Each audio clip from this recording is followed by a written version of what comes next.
ওমরার শুরু থেকে শেষ পর্যন্ত কি কি কাজ করতে হয় যদি দয়া করে একটু বলতেন। ওমরার কাজগুলো খুব বেশি না, আমরা মনে করি ওমরা অনেক জটিল কোনো কাজ। ওমরা পারফর্ম করা এটা খুব সহজ একটা কাজ। সর্বপ্রথম কাজ হলো আপনার দেশ থেকে আপনি যখন যাবেন মিকাতে গিয়ে গোসল করে উত্তম রূপে হাতের চুল নখ ইত্যাদি, শরীরের চুল নখ ইত্যাদি থাকলে অবাঞ্ছিত এগুলো কেটে পরিষ্কার হয়ে ফ্রেশ হয়ে গোসল করে এহরামের কাপড় সেলাই ছাড়া কাপড় পরবেন, পরে লাব্বাইকা উমরাতান নিয়ত করবেন। কারো পক্ষ থেকে করলে লাব্বাইকা উমরাতান আন অমুক অমুক মনে মনে নিয়ত করলে হবে, জমুকের তরফ থেকে লাব্বাইকা উমরাতান, বাস নিয়ত করে ফেললেন। এরপরে আপনি রওনা দিবেন। সাধারণত বিমানে গেলে মিকাত থেকে এহরাম পরা যায় না, তাহলে আপনি ঢাকা এয়ারপোর্ট থেকেও পড়তে পারেন, অথবা এহরামের কাপড় নিয়ে বিমানে ঘোষণা দেয় যে এখন আমরা মিকাত ক্রস করব, তখন আপনি পরে ফেলতে পারেন যদি অল্প সময় পান। আর নাহলে এখান থেকে এহরামের কাপড় পরে থাকলে নিয়তটা তখন করলেন লাব্বাইকা উমরাতান, বাস শুরু হয়ে গেল এহরাম পরা, একটা কাজ শেষ। এহরাম পরার পরে আপনি তালবিয়া পড়বেন, লাব্বাইক আল্লাহুম্মা লাব্বাইক লাব্বাইক লা শারীকা লাক লাব্বাইক ইন্নাল হামদা ওয়ান নি'মাতা লাকা ওয়াল মুলক লা শারীকা লাক। এটা পাঠ করতে করতে আপনি পুরো পথে যেতে থাকবেন। পুরুষরা জোরে জোরে পাঠ করবে, মহিলারা আস্তে আস্তে, বাস দুইটা কাজ হয়ে গেল। এহরাম পরা, গোসল করে উত্তম রূপে মিকাত থেকে নিয়ত করা এবং তালবিয়া পড়তে থাকা। এরপরে আপনি যখন মক্কা যাবেন, হারামের কাছাকাছি যাওয়ার পর হারামে কাবা শরীফ দেখে তওয়াফ শুরুর আগ পর্যন্ত আপনার তালবিয়া পড়তে থাকবে। মসজিদে প্রবেশের সময় মসজিদে প্রবেশের সুন্নাহগুলো পড়বেন, আদায় করবেন, করে ভেতরে ঢুকে শুরুতে আগে তওয়াফ শুরু করবেন। 7টা চক্কর দিবেন। কাবাগরের হাজর আসওয়াদ পাথরকে বাম পাশে রেখে ডান পাশে সবুজ লাইট রেখে বিসমিল্লাহি আল্লাহু আকবার বলে আপনি তওয়াফ শুরু করবেন। 7বার চক্কর দিবেন, 7বার। এই 7বার চক্করের প্রত্যেক চক্করে আলাদা দোয়া নেই, তবে এই চক্করে দোয়া কবুল হয়। দারুণ দোয়া কবুলের একটা জায়গা। মনে আল্লাহর কাছে যত চাওয়া সেগুলো পেশ করবেন এবং আপনি রুকনে ইয়ামানি বলে কাবার 4টা কোণার একটা কোণাকে, অর্থাৎ হাজর আসওয়াদ পাথর যে কোণা তার আগের যে কোণাটা আছে তওয়াফ করতে যেটা তার আগে পড়বে ওইটাকে রুকনে ইয়ামানি বলে। ওই কোণা থেকে হাজর আসওয়াদ পাথর কোণা, এই দুটার মাঝখানে একটা দোয়া আছে, রব্বানা আতিনা ফিদ দুনিয়া হাসানা ওয়া ফিল আখিরাতি হাসানা ওয়া কিনা আযাবান নার। আর যেহেতু এটা আপনার তওয়াফে জিয়ারা বলে, এটা প্রথম তওয়াফ, অতএব উমরার তওয়াফ, এই জন্য আপনি এহরামের কাপড় পুরুষরা ডান পাশের বগলের নিচ দিয়ে বাম পাশে কাঁধের উপরে ফেলবেন। এটা করবেন। এটা করে আপনি এই তওয়াফটা শেষ করবেন এবং প্রথম চক্করগুলো, প্রথম কয়েকটা চক্কর আপনি জোরে দিবেন, একটু জোরে জোরে দৌড়াবেন প্রথম 3টা চক্কর। এরপরে বাকি চক্করগুলো আপনি স্বাভাবিক থাকবেন। তো এই যে তওয়াফ 7টা দিবেন আপনি, প্রত্যেকবার হাজরতের পাথরের কাছে আসলে হাত দিয়ে ইশারা দিয়ে আল্লাহু আকবার বলবেন, বাস। আবার আপনি দোয়া করতে থাকবেন, এভাবে 7 চক্কর দিবেন। তওয়াফ করা শেষ, আপনি মাকাম ইব্রাহিমকে সামনে রেখে অথবা হারামের যে কোনো জায়গায় দাঁড়িয়ে 2 রাকাত সালাত পড়বেন। প্রথম রাকাতে সূরা কাফিরুন, দ্বিতীয় রাকাতে সূরা কুল হুয়াল্লাহ।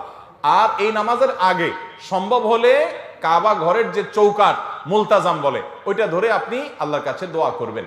এরপরে 2 রাকাত নামাজ পড়লেন, পড়া শেষ, জমজমের পানি পান করে আপনি সাফা মারওয়া সাই করবেন। প্রথমে সাফা পাহাড়ে যাবেন এবং পড়বেন যে ইন্নাস সাফা ওয়াল মারওয়াতা মিন শাআইরিল্লাহ ফামান হাজ্জাল বাইতা ওয়াতামারা ফালা জুনাহা আলাইহি আন ইয়াতাওয়াফা বিহিমা।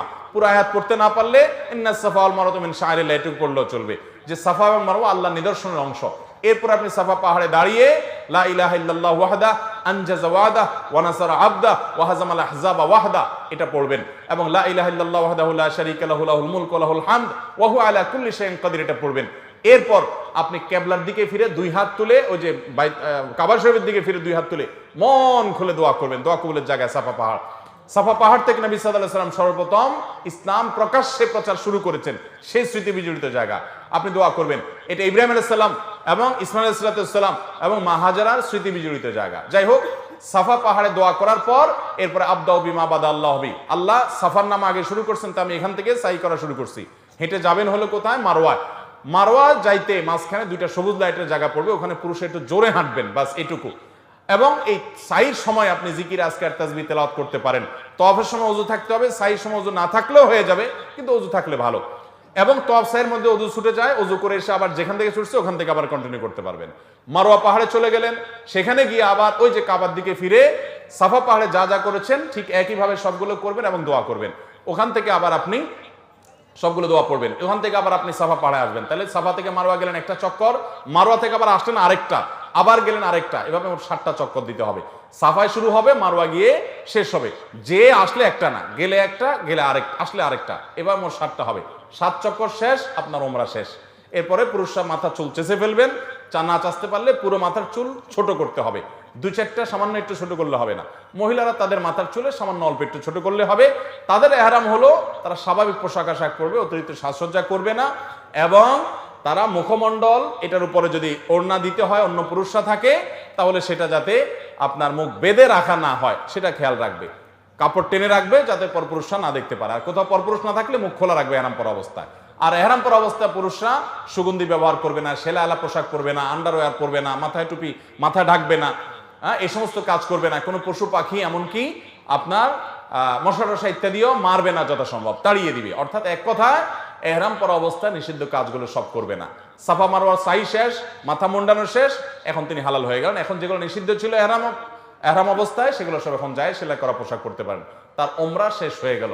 অত্যন্ত সহজ এবং খুব আপনার অল্প কয়েকটা আমল এর মাধ্যমে ওমরা সম্পন্ন করা যায়। আমরা যারা ওমরা করি নাই, আল্লাহ তাআলা আমাদেরকে জীবনে বারবার ওমরা করার তৌফিক দান করুন।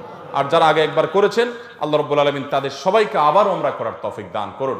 বাইতুল্লাহ যাওয়ার যে স্বাদ, ভাইরা আমার, এই স্বাদটা আস্বাদন যে করে নাই সে বুঝবে না যে আল্লাহর জমিনে কত বেশি স্বাদ এবং তৃপ্তি আল্লাহর ঘরের জিয়ারতের মধ্যে। আল্লাহ আমাদের সবাইকে এই স্বাদটা বারবার আস্বাদন করার তৌফিক দান করুন। এই স্বাদ আস্বাদন করা ছাড়া আল্লাহ তাআলা আমাদের কাউকে যেন মৃত্যু না দেন সেই তৌফিক দান করুন।